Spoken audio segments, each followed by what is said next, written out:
저희가 지난 시간에 나시린에 대해서 공부했잖아요. 나시린이라고 하는 거가 되게 감동적이었죠? 네.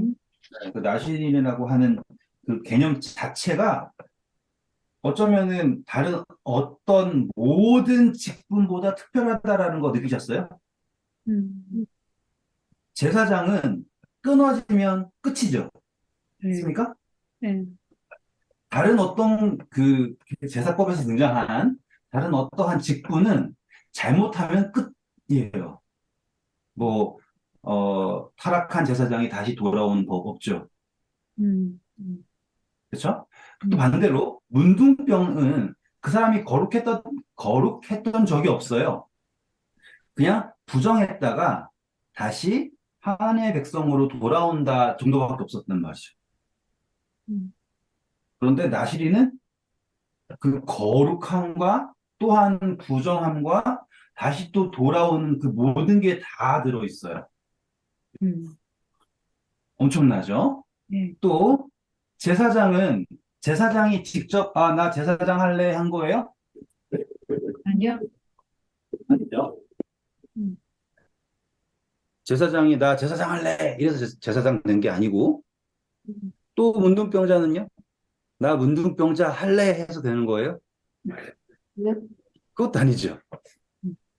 뭐 유출병은 나 유출병 걸릴래 이게 아니잖아요. 음. 근데 나시리는 온전히 자신의 선택에 달려 있어요. 중요한 것은 나시리는 누가 쫓아다니면서 너 뭐 그거 했니? 보니까 포도밭 근처에서 뭐 했네. 누가 막 쫓아다니고 있지 않죠. 음. 음. 음. 자기가 하는 거예요, 자기가.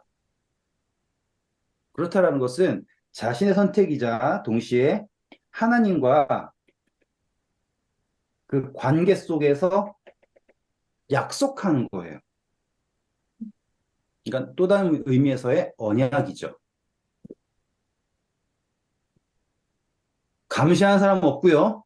누가 쫓아다니면서 막 체크하지 않고요. 막 이런 모든 것도 잘 생각하셔야 돼요.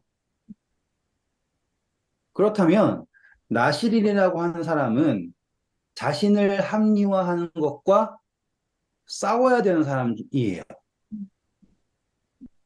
예를 들어서 한 10m 밖에서 사람 죽었으니까 괜찮아. 뭐 3m는 괜찮을까?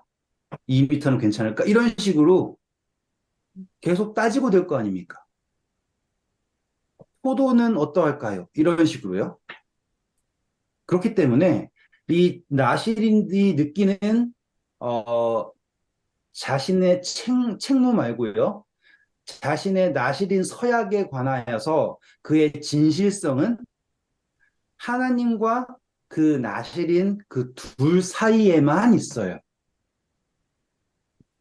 음. 이게 왜 중요한지 한 번만 설명해 드릴게요. 우리는 이 나시린의 이야기를요, 구원과 연결시킬 거예요.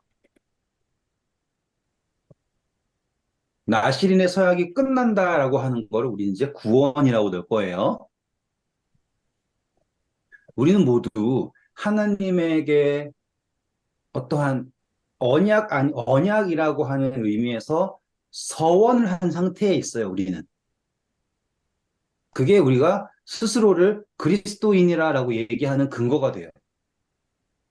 뭐 손 들고서 뭐 우리는 교회에 입교하겠습니다. 이 정도 그것 때문에 그런 게 아니라 내가 그리스도인이 되고자 하고 내가 구원을 받고자 한다라는 것 그 선택 안에는 나시린의 서약과 같은 어떠한 약속이 있다라는 거예요.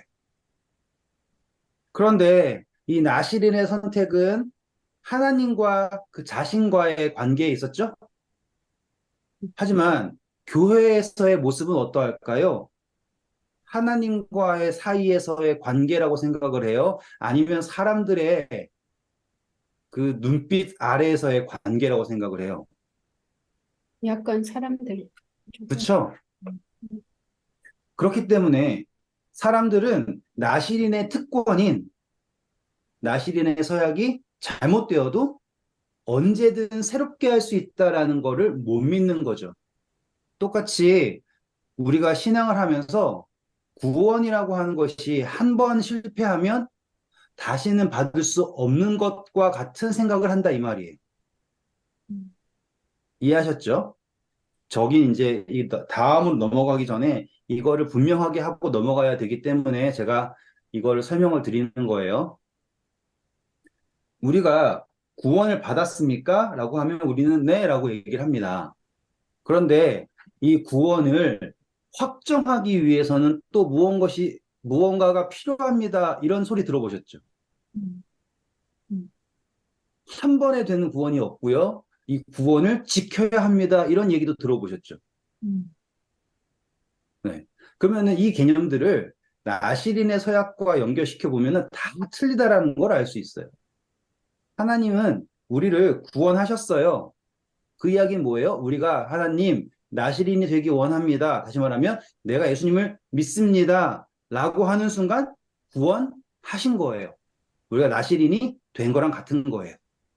하지만 나시린은 우리가 전 시간에 공부한 것처럼 수많은 그 상황 속에 놓여 있어요. 그래서 그것이 온전하게 끝난다라는 게 어려울 수 있어요. 특징은 그 나시린 서약을 받으시는 하나님은 언제나 오케이고요. 동시에 다시 나시린의 서약을 하고자 하는 사람에게도 역시 하나님은 아니라고 하지 않으신다라는 거죠. 이해하셨죠? 그러면 우리는 구원받은 상태예요. 하지만 우리는 넘어질 수 있죠. 넘어진다 표현합니다. 음, 이게 자의일 수도 있고 타의일 수도 있어요. 중요한 것은 의인은 7번 넘어지나 다시 일어나고자 한다라는 거죠. 누가 세워주셔요? 예수 그리스도께서 세워주시지 않습니까? 그러면 내가 넘어졌다가 다시 예수님께 의지하면 구원받았다가 구원 안 받았다가 다시 구원받은 걸까요? 아니면 구원받은 상태일까요? 라고 하는 거 생각하는 거예요. 하셨죠? 이해하셨죠? 음, 음, 그러니 이거는 하나의 여정을 설명하는 것이지 내가 나시린의 서약이 깨지지 않으려고 지키고 있다라는 것과는 전혀 다르다는 거예요. 음, 왜냐하면 나시린의 서약을 지키겠다고 하는 사람은 포도밭만 안 가면 돼, 시체만 안 만지면 돼, 머리만 안 자르면 돼, 라고 하는 거기에 몰두해가지고 정작 자신이 하나님에게 이제 나왔어요? 무엇을 서원했는지를 몰라요. 이게 중요한 거예요.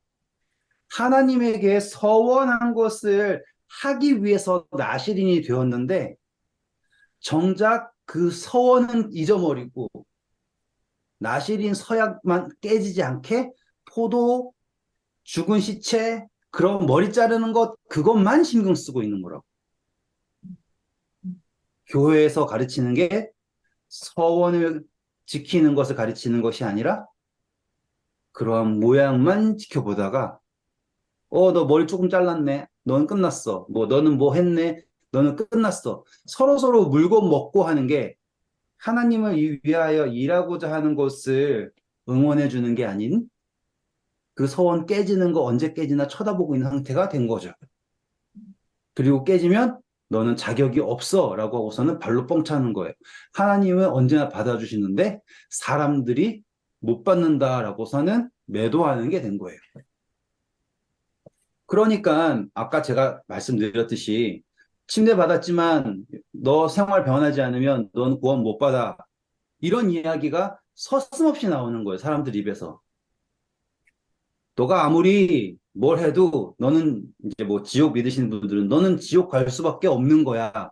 왜냐하면 하나님의 구원을 맛봤지만 음, 개가 돼지가 토한 것에 가는 것처럼 뭐 이런 식으로요. 너는 그 성경적 자체를 제대로 이해하지 못한 채 음, 너는 끝이야. 어떻게 구원을 경험하고도 너 방언하지 않았었니? 너 음, 방언했었다라는 것은 성령님을 받았다는 건데 그런데도 방언을 했음에도 불구하고 죄를 졌네? 그러면 너는 성령을 알고도 죄를 범했으니까 성령을 모욕한 죄야. 그러니까 너는 끝. 이렇게 음, 아무런 두려움 없이 말한다니까요, 사람들이. 얼마나 무서운 줄 아시겠죠? 근데 이 모든 것에 대한 답이 이 나실인 서약에 있는 거예요. 우리의 구원은 나실인 서약과 같습니다. 절대로 버림받는 나실인이 없어요. 하나님께서는 언제나 예수 그리스도의 이름으로 우리를 다시 받아주시고요. 또한 우리가 다시 가고자 하면 더 나은 나실인도 없고 더 못난 나실인도 없고 나실인이에요. 그런데 여기서 제일 중요한 게 무엇이라고요? 우리가 나실인이 된 이유를 잊지 마세요. 한 번 더, 우리가 나실인이 된 것은 하나님을 섬기기 위해서 나실인이 된 거지. 나를 섬기기 위해서 나실인이 되는 건 우리는 나실인이라고 하지 않아요.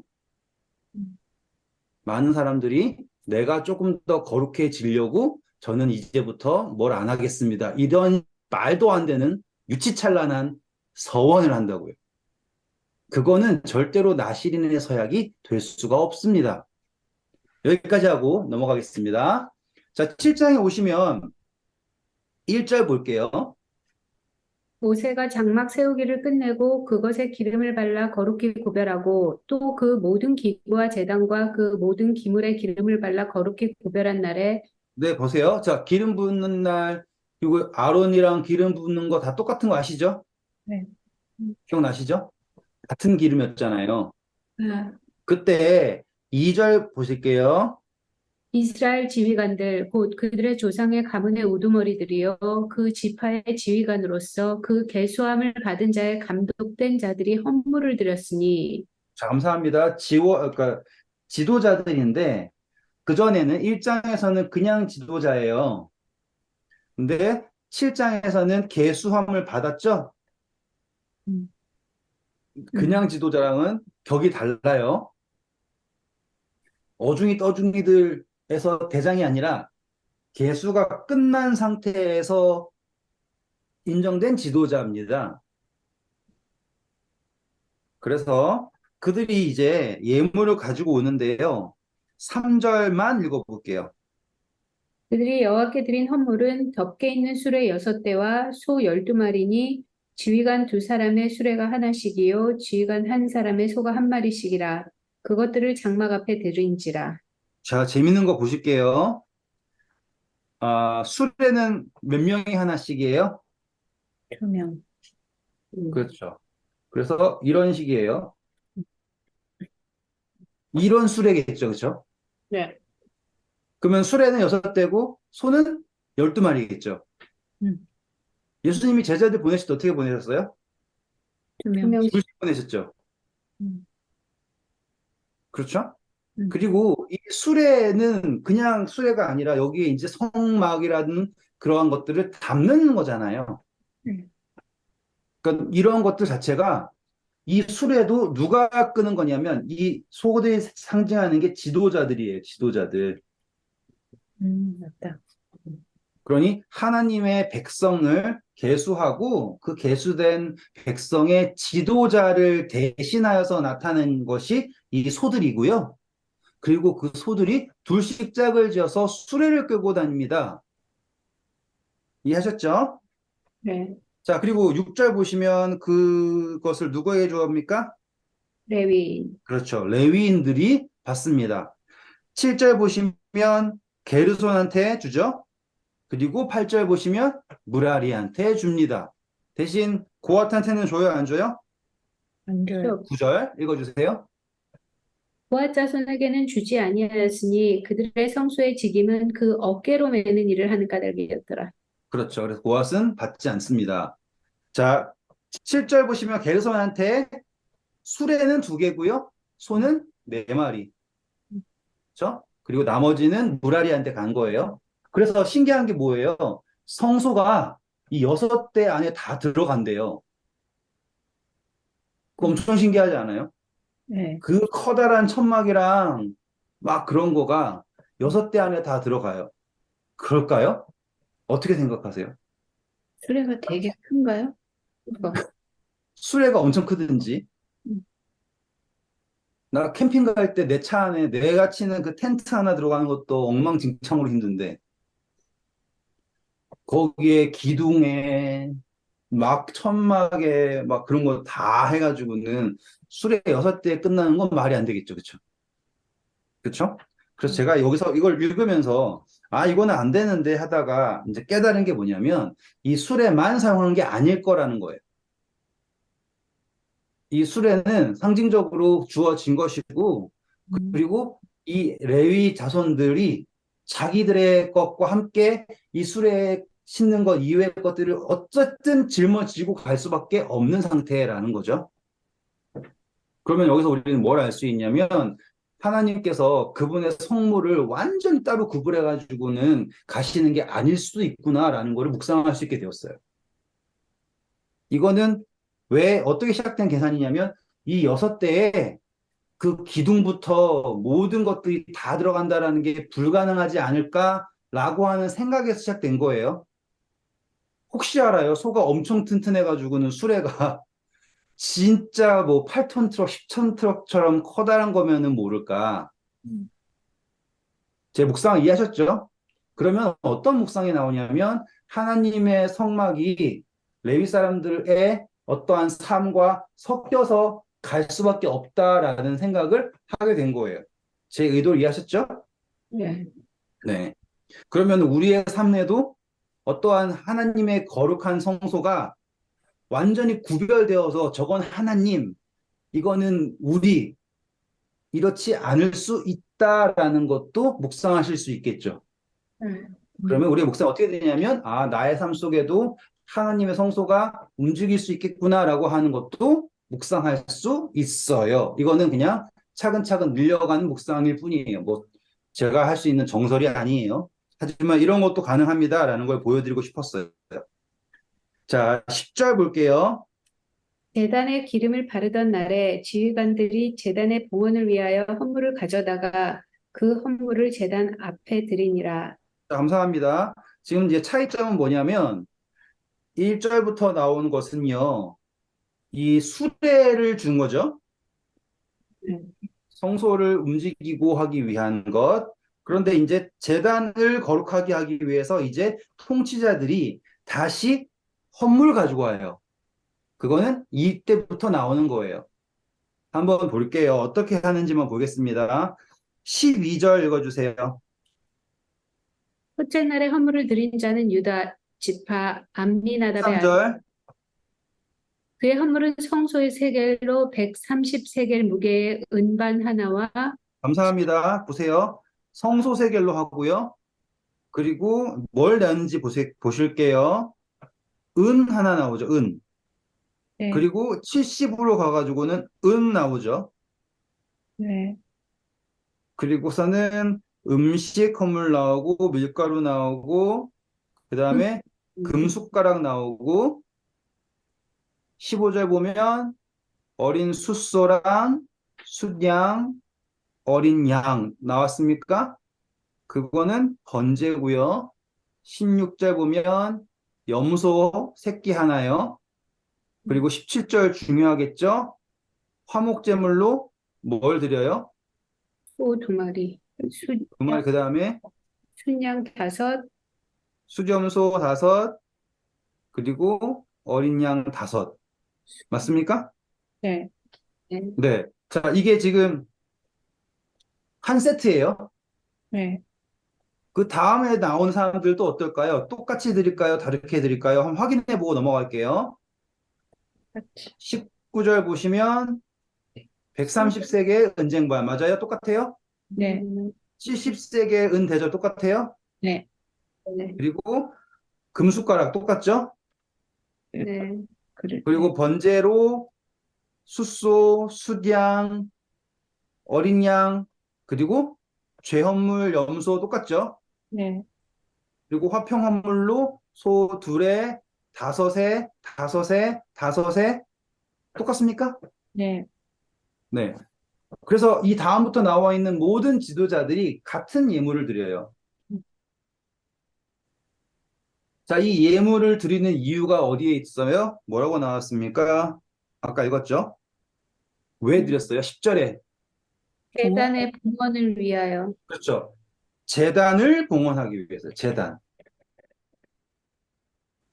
우리 제단 봉헌할 때 하나님이 제사장 위임식 할 때 제단 봉헌했죠.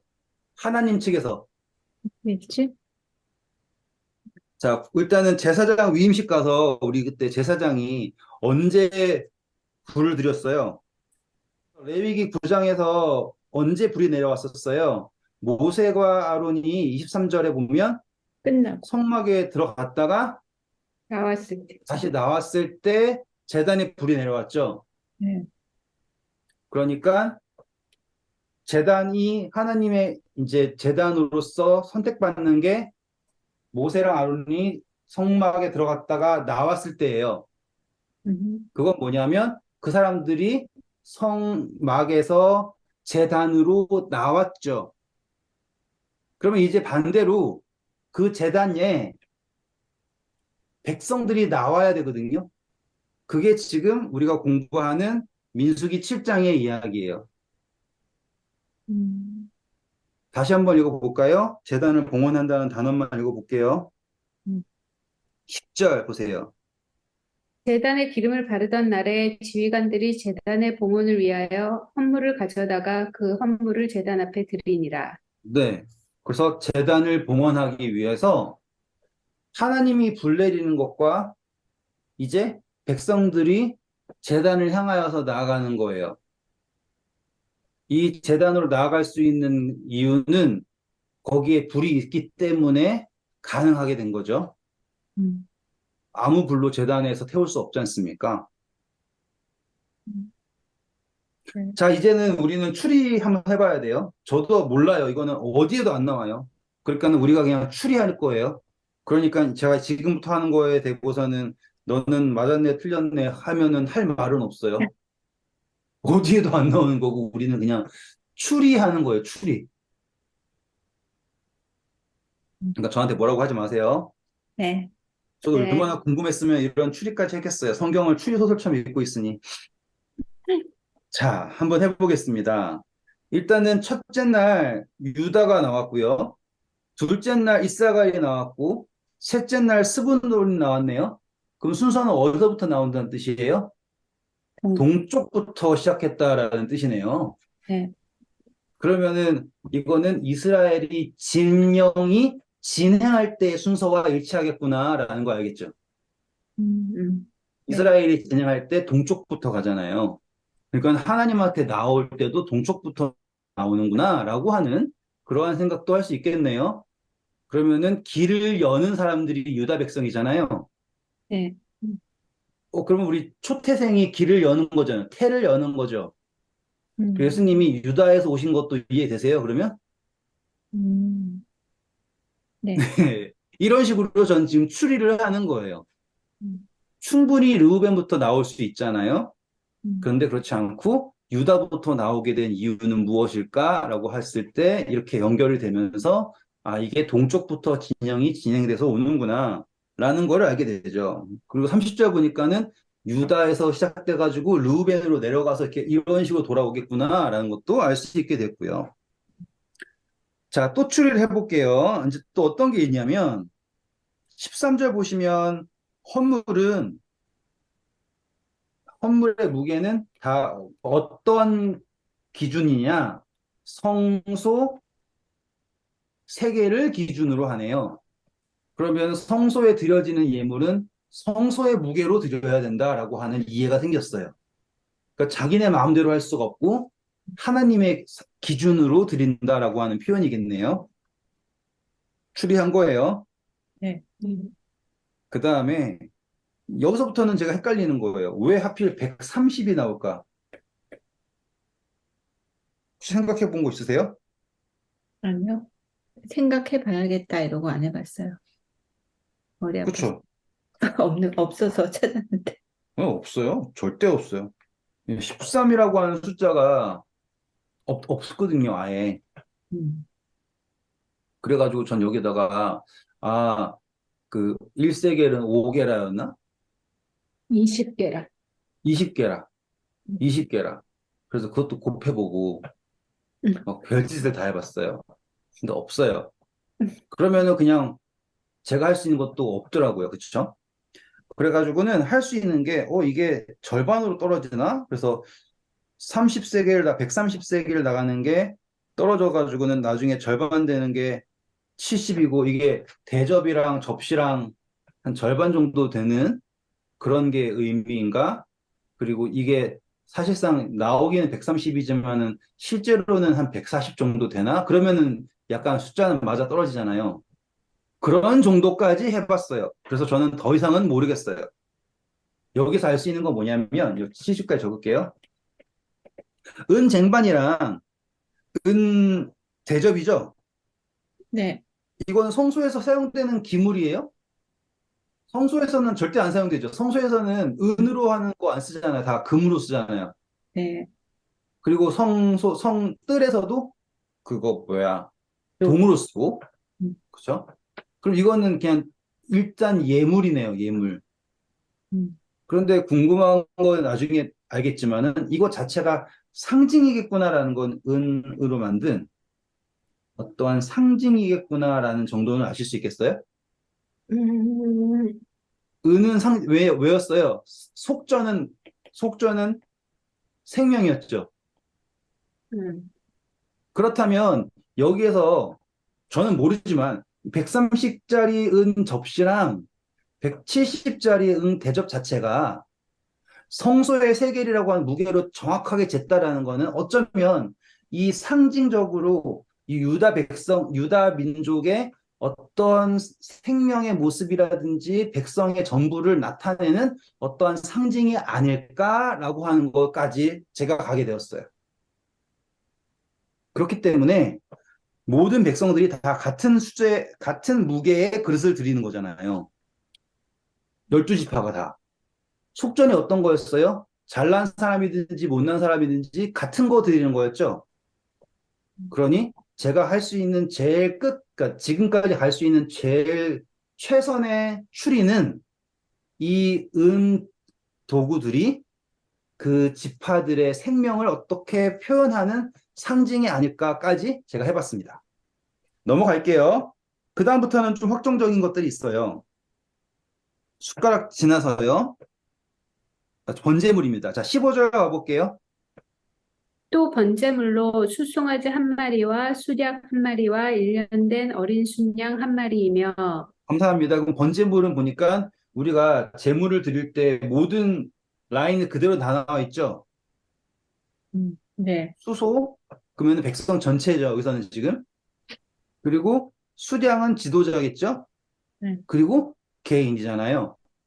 그러면 이 사람들이 번제로 드릴 때 모두 전부를 드리는 것과 나타낸다라는 것 보실 수 있겠죠? 백성 그 회중 전체에 대한 수소, 그리고 지도자에 대한 것, 그리고 개인에 대한 것까지 이런 식으로 라인이 되지 않을까요? 라고 한 묵상이 간 거예요. 개인이, 저한테 막 뭐라 그러지 마세요. 제가 할 수 있는 최선의 것을 해드리는 것뿐이에요. 아니, 개인이 수량이었나? 암양 아니었나? 그러니까 어린 양인데 어, 속 건재되면 바뀌잖아요. 기억 안 나세요? 아, 그런가? 네, 네. 속 죄제에서는 무조건 암양인데 네. 나중에 속 건재해서 할 때는 양 아, 되잖아요. 이것도 되고 저것도 돼. 네, 네. 이거는 번제죠, 지금. 15절. 네, 네. 아무튼 저도 할 수 있는 최선이에요. 그냥 이 정도만 듣고 넘어가세요. 네. 그리고 이제 그 다음 16절에 무슨 선물로? 속죄물로 염소 한 마리이며, 그렇죠. 속죄제, 수점소. 이거 재밌는 건 뭐예요? 우리 대속죄일에서도 수점소잖아요. 네. 그런 의미에서 여기에도 일치할 수 있겠구나. 그러니까 왜냐하면 지금 우리는 재단을 봉헌하는 거잖아요. 그래서 백성 입장에서 재단을 향하여서 가지고 올 수 있는 모든 예물을 다 데리고 오는 거예요. 이렇게 음, 하면 이해되시겠어요? 네. 재단을 향하여서 봉헌을 하는데 그 재단에 우리 백성들이 가지고 올 수 있는 모든 재물들을 다 데리고 온다라고 하는 그런 느낌이더라고요. 제 입장에서는. 음, 제가 할 수 있는 최선의 선택이에요. 지금까지는. 그리고 재밌는 건 17절이겠죠. 화평은 항상 몇 마리? 다섯. 음, 그래서 그들이 가지고 올 수 있는 모든 종류를 다 가져오죠. 네. 근데 그 시작은 소가 몇 마리로 시작해요? 두 마리. 두 마리. 그러니까는 둘을 소 두 마리. 그러면은 이것은 어떻게 해석될 수 있냐면 소 하나는 제사장 생각할 수 있고요. 또 하나는 백성 생각할 수 있잖아요.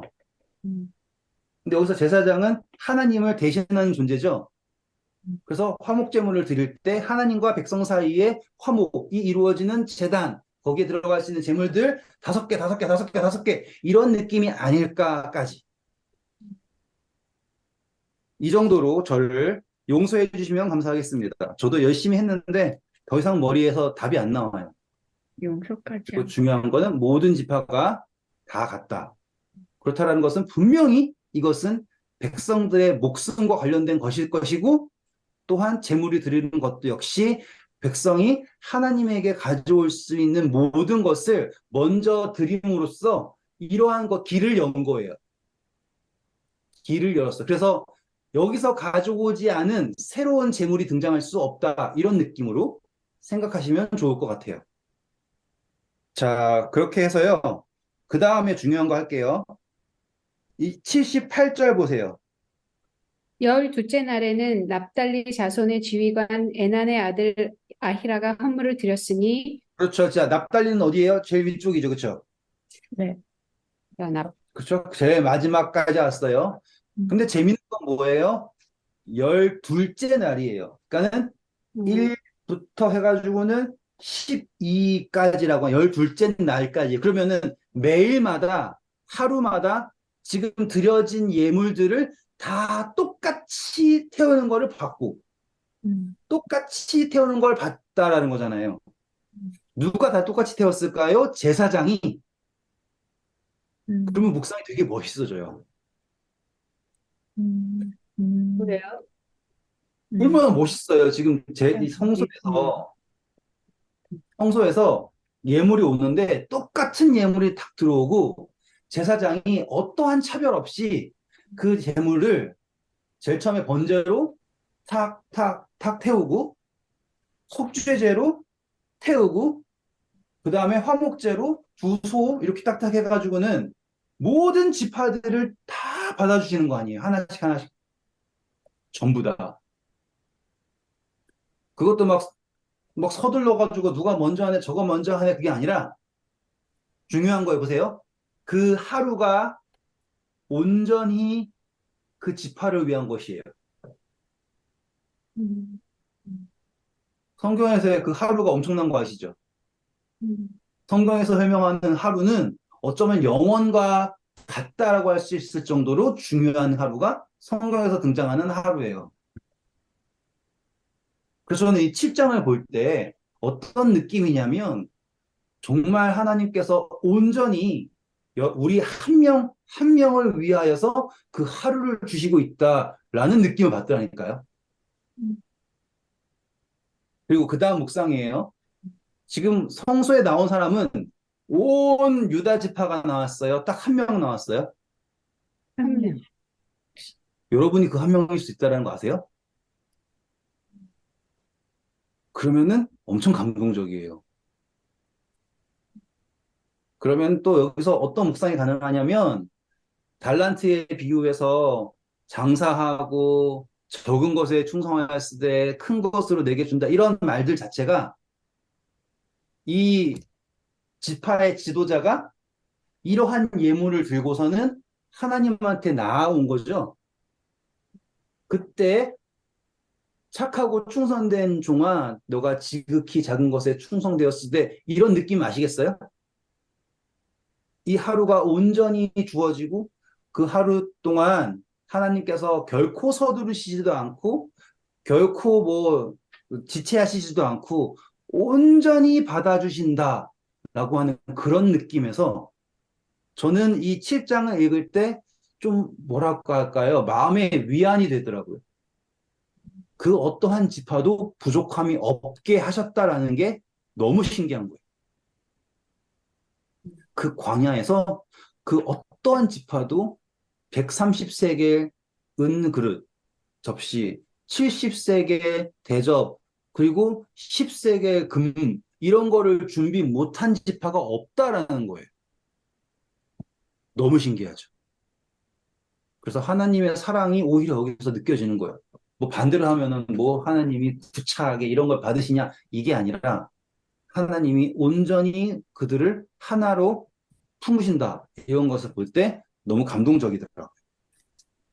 그러니 이제 며칠이 지난 겁니까? 12일이 지난 거예요, 이렇게. 음.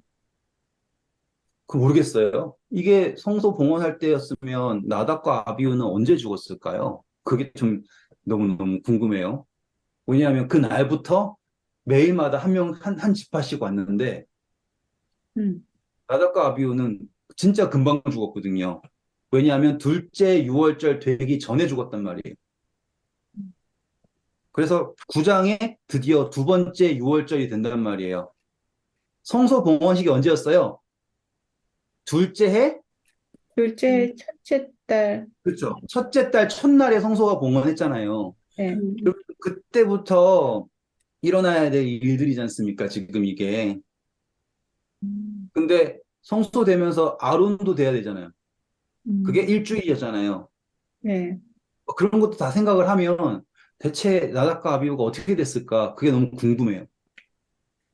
음. 헷갈리더라고요, 저도. 자, 다시 음. 돌아와서요. 뭐 제가 그걸 다 알면은 여기 없겠죠. 십- 한번 생각을 해보세요. 어떻게 이게 됐을까? 그냥 뭐 뭐야 여기서 성 제사장이 위임식하기 위해서 준비하고 있을 때부터 예물이 들어왔을지 아니면 어떻게 됐을지 한번 이렇게 묵상을 해보세요. 그거는 우리가 다 성경을 아직 모르기 때문에. 자, 84절입니다. 이는 곧 제단에 기름 바르던 날에 이스라엘 지휘관들이 드린 바 제단의 봉헌물이라. 은 쟁반이 12이요 은 바리가 12이요 금 그릇이 12이. 은 그다음 쟁반은 각각 130세겔 무게요 은 바리는 각각 70세겔 무게라. 성소의 세겔로 모든 기구의 은이 모두 2400세겔이요 향을 채운 금 그릇이 12이니 성소의 세겔로 각각 10세겔 무게라. 그릇의 금이 모두 120세겔이요. 네, 감사합니다. 아쉽지 않아요? 2400. 124개는 참 좋은데 2 2400세계 마음에 안 들죠? 맞아요? 근데 2400세계를 둘로 나누면 어떻게 될까요?0 재밌지 않아요? 그러니까는 뭔가 마음에 안 든다 싶었거든요. 근데 보니까 결국에는 숫자가 이 10이라고 하는 하나님의 백성이라고 하는 숫자에 맞춰지더라니까요. 근데 24 장로도 있잖아요. 아, 그러니까 당연히요. 그 24 장로든지 뭐 70이든지 뭐든 간에 음. 저거 이거 처음 볼 때 130이 왜 나왔을까? 70은 왜 나왔을까? 결국에는 뭐 200인가 뭐 이런 식으로 하지만 음. 하나님께서 결국에 이 성경에 기록되는 거 보면은 이 12라고 하는 숫자를 어떻게 맞춰내는 거예요. 그래서 딱 보면은 이것은 어쩔 수 없이 하나님의 백성에 관한 상징적인 숫자라는 게 지금 우리가 방금 읽은 이 85절부터에 나와 있는 이야기가 되는 것 같아요. 왜 둘로 나눈다고요? 방금 뭐 2400을 둘로 나누면 열둘로 어떻게 예, 해보려고. 그렇잖아요. 그러니까 거의 모든 것들이 다 12라고 하는 수에 맞춰진다라는 걸 확인한 거예요. 음. 그리고요, 그 87절부터 한번 볼까요? 또 번제물로 숫송아지가 12마리요 숫양이 12마리요 1년 된 어린 순양이 12마리요 그 소제물이며 속죄제물로 숫염소가 12마리며 화목제물로 숫소가 24마리요 숫양이 60마리요 숫염소가 60마리요 1년 된 어린 순양이 60마리라. 이는 제단에 기름 바르는 드린 바 제단의 봉헌물이었더라. 감사합니다. 지금 보시면 12, 12, 12 다 맞춰지고 마지막으로 안 맞춰진 게 뭐예요? 60이죠. 네. 60은 뭘 상징하는 거였어요? 인간이었죠. 네. 네, 그러면은 여기도 보니까는 하나님께서 의도적으로 이 수를 맞추셨다라는 걸 알 수 있겠네요. 그러니까 제가 지금 막 추론한 게 어느 정도 그 범위에 있다라는 거 아시겠죠? 진짜 그 어떤 주석에도 안 나와요. 저도 제발 누가 해줬으면 좋겠어요. 궁금해요. 그래서 지금 여기에서 나온 걸 보니 하나님께서 백성 그 성막을 봉헌하는 걸 넘어서 제단 자체를 봉헌하는 거에 이렇게까지 신경 쓰신 이유가 있겠구나라는 것도 알게 되겠죠. 왜냐하면 제단은 누구를? 예수 그리스도를. 맞습니까? 그분의 승천하심이라고 하는 죽으심에서 승천하심이라고 하는 그 모든 게 있잖아요. 그러면 여기에서 지금 제단의 봉헌식은 뭘 얘기하냐면 제단과 백성의 백성이 제단에 참여한다라고 하는 거 보실 수 있겠죠. 음, 음, 그래서 그 수가 맞춰져 가지고는 계속 가는 거예요. 그 수가. 음, 그래서 제단의 봉헌은 백성이 제단에 참여함으로써 이루어진다. 음. 이렇게 이해하실 수 있게 된 거예요. 그랬더니 89절. 모세가 회막에 들어가서 여호와께 말하려 할 때 증거계 위 속죄소 위에 두 그룹 사이에서 자기에게 말씀하시는 목소리를 들었으니 여호와께서 그에게 말씀하심이었더라. 네. 뜬금없는 이야기 같죠? 네. 하지만 이 말씀은 이제 다시 모세가 들어갔어요. 아까는 모세랑 아론이랑 들어갔다가 나왔잖아요. 근데 이제는 이 봉헌이 다 끝나고 났을 때 모세가 들어갔었죠. 그리고 하나님께서는 그 그룹 사이에 좌정하셔서 모세에게 말씀하시는 어떠한 장면이 이루어지게 된 거예요. 그럼 저는 뭘 얘기하고 싶냐면 이때 비로소 성소의 완전한 역할이 아시겠죠? 성소의 완전한 역할이 시작이 되는 거예요. 그러면서 거기에 더해서 드디어 8장 1절부터 나오는 이야기가 나오는 거예요. 읽어보세요. 여호와께서 또 모세에게 말씀하여 이르시되 아론에게 말하여 이르라 등불을 켤 때는 7등잔을 등잔대 앞으로 비추게 할지니라 하시매 아론이 그리하여 등불을 등잔대 앞으로 비추도록 켰으니 여호와께서 모세에게 명령하신과 같았더라. 이 등잔대의 제작법은 이러하니 곧 금을 쳐서 만든 것인데 밑판에서 그 꼭까지 쳐서 만든 것이라. 모세가 여호와께서 자기에게 보이신 양식을 따라 이 등잔대를 만들었더라. 감사합니다. 지금 보면 웃긴 거가 나오는 거가 이제 이해가 될 거예요. 이 이야기는 솔직히 말하면 여기 없어도 될 이야기죠. 네, 그렇죠. 이 이야기는 사실상 저기 출애굽기에 있는 성소 만드는 이야기 있어야 될 이야기인데 음, 여기에 이렇게 등장한 이유가 있을 거 아닙니까? 음, 그런데 보시면 7장 89절에 연결된 부분이에요. 음, 그렇죠? 그러면 여기서 우리가 뭘 알 수 있냐면 하나님께서 이제 모세에게 등잔에 관하여서 어떻게 섬겨야 된다라는 거를 설명하고 계시는 거죠. 그리고 이 등잔이 그냥 있는 게 아니라 어디를 비출 수 있다고 했어요? 맞은편에 비추죠. 떡상. 그렇죠. 감사합니다. 자, 등잔은 그냥 불빛을 비추는 목적이 아니라 하나님의 떡상, 백성을 비추는 역할이다라고 하는 거를 탁 보여주신다는 거예요. 그러니까 지금 이 제단이 봉헌됐잖아요. 그러면 제단이 봉헌되고 끝나는 게 아니라 지금 하나님께서는 성소에 있는 기물들의 역할을 이제 확정하고 있는 모습도 나오는 거라는 거죠. 건물이 지어지고 땡이 아니라. 음, 그래서 금잔은 딱 떡상을 향하여서 백성들을 향하여서 비춰야 되고 그랬더니 3절에 보면 아론이 곧바로 그렇게 하죠.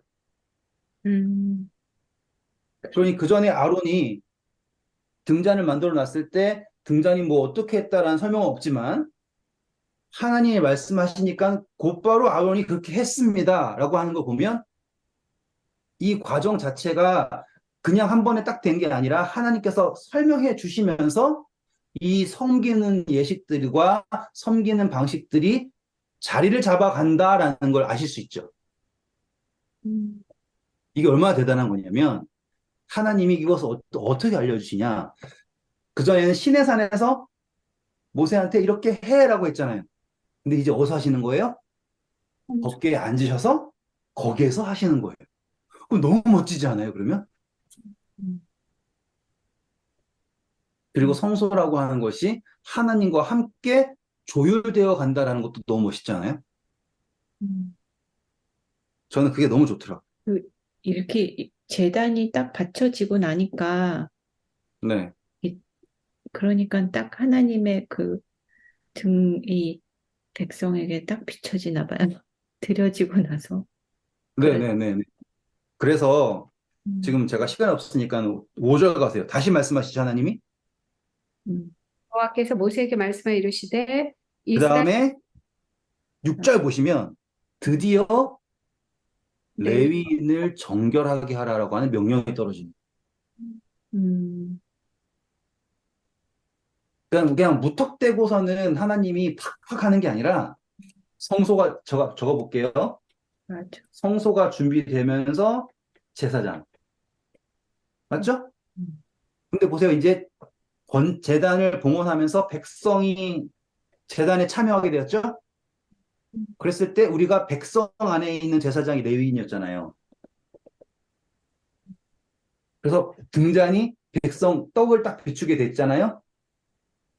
그러니까 이제 백성 중에 있는 레위인을 성결하게 하라라고 하는 명령이 딱 떨어지는 거예요. 음. 그래서 자, 10절만 읽고 끝낼게요. 레위인을 여호와 앞에 나오게 하고 이스라엘 자손이 그들에게 안수하게 한 후에 자, 차이점 아시겠죠, 이제? 음, 레- 백성들이 레위 사람들을 안수합니다. 음, 땅. 음, 그러니까는 이 민수기가 얼마나 하나님께서 이렇게 짜임새 있게 이 모든 예식들을 설명하고 계시는가라고 하는 걸 설명할 수 있는 거죠. 어, 계수를 할 때도 다 계획이 있으셨잖아요. 또 의미가 있었잖아요. 이제 레위인 성별할 때도 먼저 하는 게 뭐예요? 제단에 참여하게 하고 그 다음에 탁 빛이 떡상에 비추고. 수고하셨습니다. 감사합니다. 감사합니다. 오늘 한 거는 딱 이렇게 한 번씩만 하는 거죠. 그러니까 한 번 하고 이제 앞으로는 안 하는 거죠. 뭐 감독들이 드리는 선물 뭐 없어요. 그죠? 아니, 네. 그냥 못 봤어요. 뭐 혹시나 네. 그럼 하나만 더 할게요. 보세요. 지금 우리 지난 시간에 레위인이랑 이스라엘 장자랑 막 했잖아요. 네. 근데 그건 딱 한 번이에요. 맞아. 왜냐하면 그때 딱 맞춘 순간부터 이스라엘의 장자를 레위인이 대신해요. 그 음, 다음부터는 레위인의 후손은 무조건 장자의 후손이라고 인정되는 거예요. 왜냐면 여기서 딱 맞췄기 때문에. 음, 그 다음부터 계속 애 나면은 또 숫자 세가지고 또 맞추고 계속 이렇게 맞추고가 아니라 하나님께서 딱 맞춘 순간부터는 이 장자는 여기에 레위의 장자라고 인정이 되고 그때부터 레위인의 모든 후손은 다 이스라엘의 장자를 대신한다라고 하는 시작점이 중요하단 말이에요. 이게 왜 중요하냐? 예수님께서 십자가에 달려 돌아가셨죠? 그분이 장자가 되셨어요. 그러면 그 순간부터 예수님으로부터 비롯된 모든 사람들은 그 역할을 할 수 있게 되는 것과 같습니다. 라고 하는 논리가 여기에서 비롯되는 거예요. 레위인이 구별되었고, 구별될 때 숫자 하나도 안 틀리게 딱 맞춰서 되면 그때부터는 영원히 그 역할을 대신할 수 있다라고 하는 논리가 성립되는 거거든요. 네. 여기까지 하겠습니다. 다음 시간에 레위인 봉헌식 잘 해볼게요. 감사합니다.